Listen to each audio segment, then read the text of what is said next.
जिंदगी किस वक्त अपना रुख बदल लेगी ये कोई नहीं जानता। कब फूलों से भरी बगिया उजड़कर खाक हो जाएगी, कब मैदान बंजर रेगिस्तान हो जाएगा और कब खुशियों से भरी जिंदगी मायूस हो जाएगी, ये कोई नहीं जानता। ये कहानी है कनिष्का की, जिसे अंदाजा भी नहीं था कि उसके जीवन का अगला पल उसके लिए क्या लाने वाला था। एक ऐसा अंधेरा जो हमेशा के लिए उसकी खुशियों को खा जाने वाला था। मम्मा, तुम कब से तैयार हो रही हो और कितनी देर? जल्दी चलो ना, हम लेट हो जाएंगी। अभी आई लाडो, बस 2 मिनट, साड़ी तो पहनने दे। लगता है आप भूल गई है कि आज मेरी कॉन्वोकेशन सेरेमनी है और मैं फर्स्ट आई हूँ। आज के दिन मैं लेट नहीं हो सकती मम्मा। इसीलिए तो समय लग रहा है लाडो। जिसकी बेटी फर्स्ट आई है उसे तैयार भी तो फर्स्ट क्लास होना पड़ेगा ना। कनिष्का बचपन से ही पढ़ाई में बहुत तेज थी। हमेशा फर्स्ट आना, एक्स्ट्रा करिकुलर एक्टिविटीज में पार्टिसिपेट करना और अपने घर वालों का नाम रोशन करना, ये सब उसके लिए आम था। हड़बड़ाते हुए अपनी मम्मी और पापा के साथ कनिष्का अपने कॉन्वोकेशन में चली जाती है। I must say, Mr. and Mrs. Verma, you are very lucky जो आपके घर इतनी होनहार बच्ची पैदा हुई, वरना इस उम्र में तो अक्सर लड़के और लड़कियां भटक जाते हैं। पर कनिष्का दिन रात अपनी पढ़ाई में लगी रही और आज उसने हमारे कॉलेज का नाम पूरे स्टेट में रोशन किया है। स्टेज पर जाकर कनिष्का अपनी डिग्री लेती है। उसके लिए आज का दिन बेहद खुशी का था और वो इस पल को हमेशा के लिए कैद कर लेना चाहती थी। चारों तरफ खुशी का माहौल था। तभी कनिष्का की फ्रेंड्स उसके पास आती हैं। कनिष्का, इस बार तो हमें पार्टी चाहिए। हर बार तू बचकर निकल जाती है। अरे कौन सी मेरी जॉब लग गई है, इतनी भी बड़ी बात नहीं हुई है। अब बस लंदन यूनिवर्सिटी में मेरा एडमिशन हो जाए तब पार्टी पक्की। तुम लोग कनिष्का की बातें तो रहने ही दो, मैं दूंगी पार्टी। आफ्टर ऑल कॉलेज की डिग्री मिल गई है मेरी बच्ची को। She is a graduate now. तो आज रात को मेरे घर पर पार्टी रहेगी, तुम सभी को आना है। रात को सभी पार्टी में आते हैं। सभी बच्चे नाच कूद रहे होते हैं। तभी कनिष्का खिड़की पर जाकर बाहर देखती है, जहां सामने के घर की छत पर बैठी एक औरत उसे लगातार घूरे जा रही थी। ये मिस्टर शाह के घर में ये औरत कौन है? वो तो अकेले रहते हैं। तभी वहां कनिष्का की फ्रेंड आ जाती है। तू यहाँ रात को बाहर तारे देख रही है क्या? चल ना, सब कितना एंजॉय कर रहे हैं। कनिष्का नेहा के साथ चली तो जाती है, पर उसे बहुत अजीब महसूस होने लगता है, मानो कोई सदियों पुराना दुख उसकी आत्मा को याद आ गया हो। ये अचानक मुझे रोने का मन क्यों कर रहा है? और ये स्मेल कहाँ से आ रही है? मम्मी, मम्मी लगता है कोई पार्टी में नॉनवेज ले आया है। Are you gone mad, Kanishka?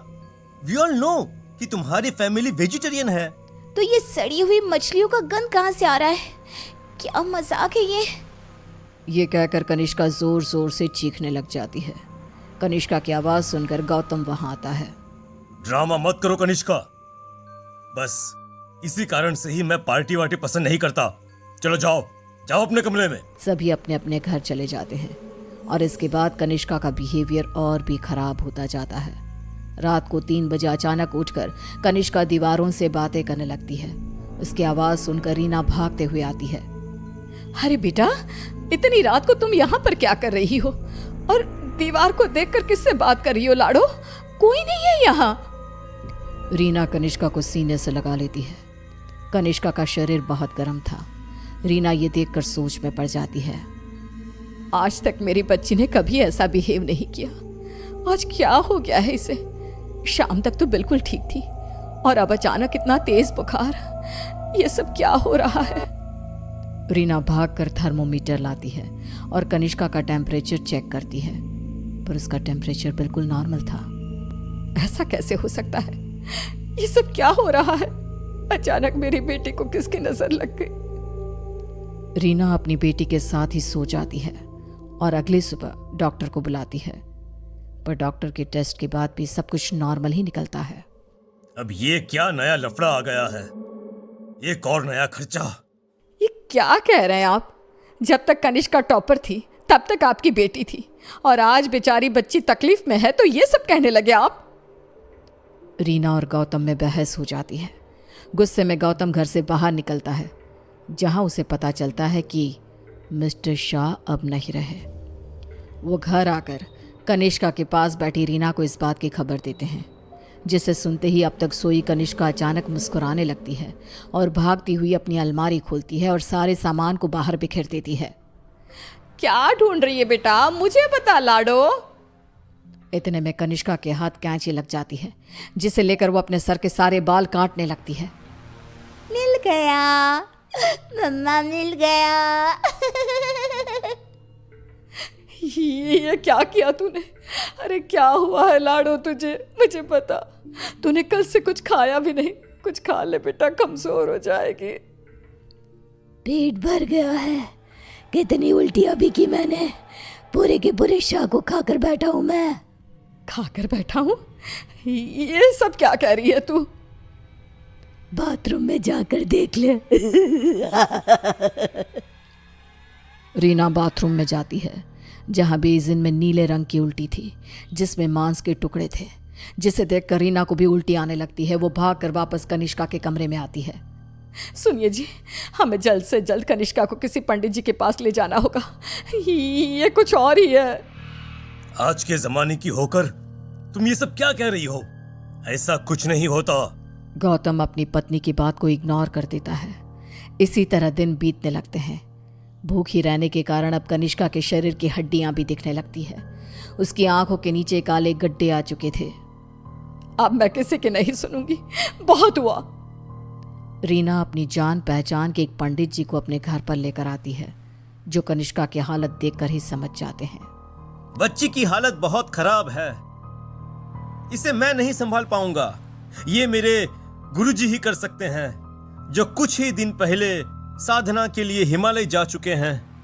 Reena हर तरफ हाथ पैर मारती है कि कहीं कोई रास्ता दिख जाए। फिर उसे घोस्ट कैचर के बारे में पता चलता है। डूबते को तिनकी का सहारा समझ रीना उनकी टीम को भी अपने घर पर बुला लेती है और वो लोग कनिष्का से पूछताछ शुरू कर देते हैं। क्यों आई हो तुम और कौन हो? कितनों के नाम बताऊं?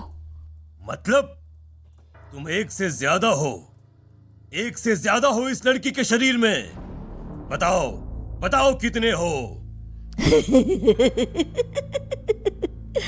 हम 42 प्रेत हैं। कनिष्का की बात सुन वहां मौजूद सब लोग हैरान रह जाते हैं। उसके शरीर में बसे इन प्रेतों को निकालना अब किसी के बस में नहीं रह गया था। उसी शाम कनिष्का की मृत्यु हो जाती है, जिसका सदमा रीना बर्दाश्त नहीं कर पाती और सब कुछ छोड़ अपनी बेटी के साथ हुए इस हादसे के पीछे की वजह का पता लगाने निकल पड़ती है।